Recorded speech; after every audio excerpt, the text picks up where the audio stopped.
Now, the critical thing here, Andrew, I think that people will want to understand, rather than this sort of Paxo-style interview, the critical thing here is that the Conservative Party spending plans are much, much deeper and much greater than ours, and that they will be deeper. Well, no, I am. Yes, but I am. But I am. No, but I am. But that's not the subject of my interview. If you just let me finish the point. Like if Mr. you let me finish the you point. don't get to ask your own questions. Okay, I I'm get going to to finish ask the questions, point. Okay, and you answer them. I would like to point out to you, Lucy Powell, that this morning, all you have told us in terms of deficit reduction is that you would have one tax rise which could bring in nothing, and so far spending cuts that barely come to $1 billion.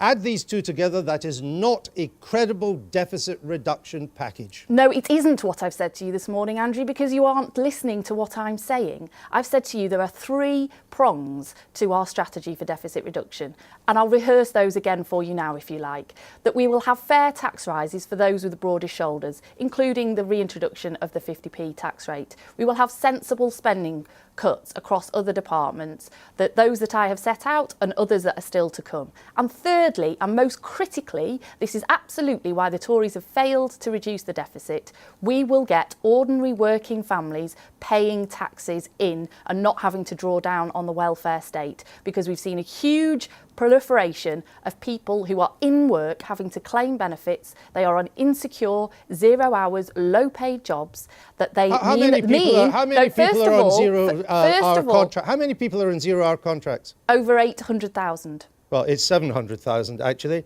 of which 1/3 don't want to work any more hours, and 17% are students.